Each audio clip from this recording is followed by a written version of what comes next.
नवरात्रीच्या सर्वांना हार्दिक शुभेच्छा. नवरात्रीचा पहिला दिवस, रंग आहे पांढरा. शुभ मुहूर्तावरती आपण घटस्थापना केलेली आहे. या घटस्थापनेमध्ये वेगवेगळ्या ठिकाणी वेगवेगळ्या परंपरेनुसार विविध पद्धती वापरल्या जातात. आपल्याकडे जी पद्धत आहे त्या पद्धतीने आम्ही हा घट बसवलेला आहे. नवदुर्गांना 9 तऱ्हेचे शृंगार करून सजवले जातात पूर्ण 9 दिवस. पण आम्ही एकच वस्त्र वापरलेलं आहे, जे की 9 दिवस पूर्णपणे राहणार आहे. नवदुर्गांचे प्रतीक म्हणून हा कलश जो आहे तो स्थापन केलेला आहे. एकदम साध्या पद्धतीने बसवलेला आहे. तुम्ही याला साज शृंगार देखील करू शकता, परंतु काही कारणास्तव ते शक्य नसल्यामुळे साध्या पद्धतीची पूजा मांडली गेलेली आहे. तुम्ही जर तुमच्याकडे मुखवटे अवेलेबल असतील तर ते मुखवटे दर दिवसाला बदलू शकता नवदुर्गांचे अवतार म्हणून, आणि ही पूजा जी आहे ती मांडू शकता.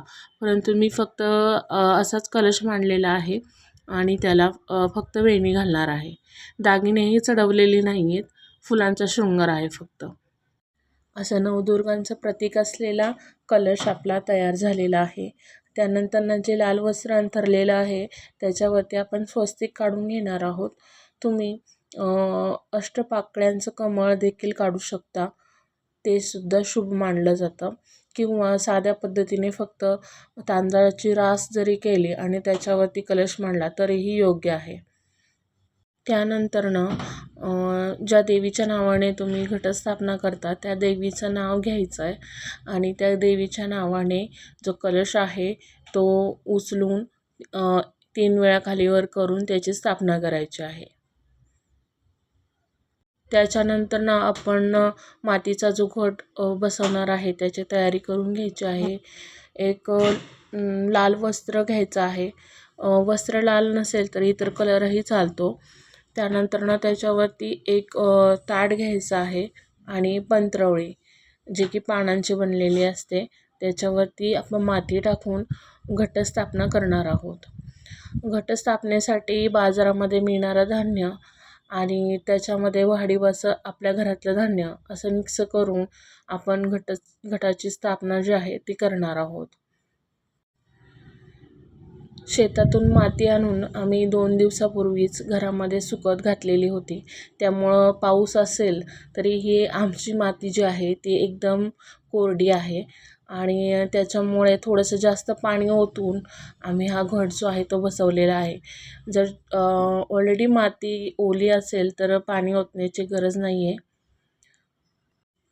आमच्याकडे घटावरती नारळ ठेवत नाही, काही ठिकाणी नारळ ठेवला जातो. आमच्याकडे जी नागणीची पाने आहेत ती उलटी घटामध्ये ठेवून त्याच्यामध्ये पाणी ओतलं जातं आणि प्रत्येक दिवसाची जी माळ आहे ती माळ चढवली जाते त्याच्यावरती. अशा पद्धतीने जो आहे तो आमच्याकडे घट बसवला जातो. आमच्याकडे माळ अडकवण्यासाठी स्टँड नाही आहे, तर आम्ही एक जुगाड केलेला आहे. तांब्यामध्ये पूर्णपणे ओली माती भरली आहे आणि त्याच्यामध्ये एक पोल रवलेला आहे.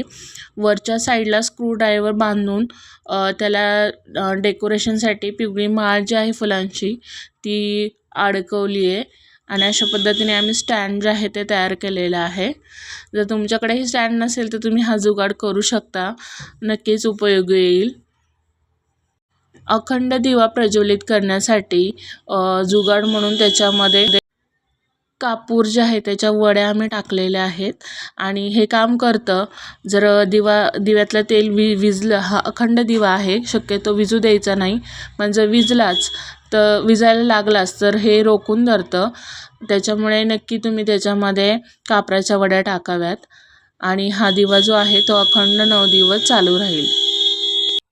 पहिल्या दिवसाची पहिली नागिनीच्या पाण्याची माळ जी आहे ती आपण घातलेली आहे आणि अशी आपली घटस्थापना झाली आहे. त्याच्यानंतरनं देवीची आरती करायची आहे. आरती करून देवीची ओटी भरायची आहे. काही पहिल्या दिवशी भरतात, काही शेवटच्या दिवशी भरतात. आम्ही पहिल्या दिवशी भरतो आणि अशी जी आहे ती आपली घटस्थापना झालेली आहे. सर्वांना नवरात्रीच्या खूप खूप शुभेच्छा. व्हिडिओ आवडला तर लाईक करा, चॅनलला सबस्क्राईब करा आणि शेअर करा. धन्यवाद.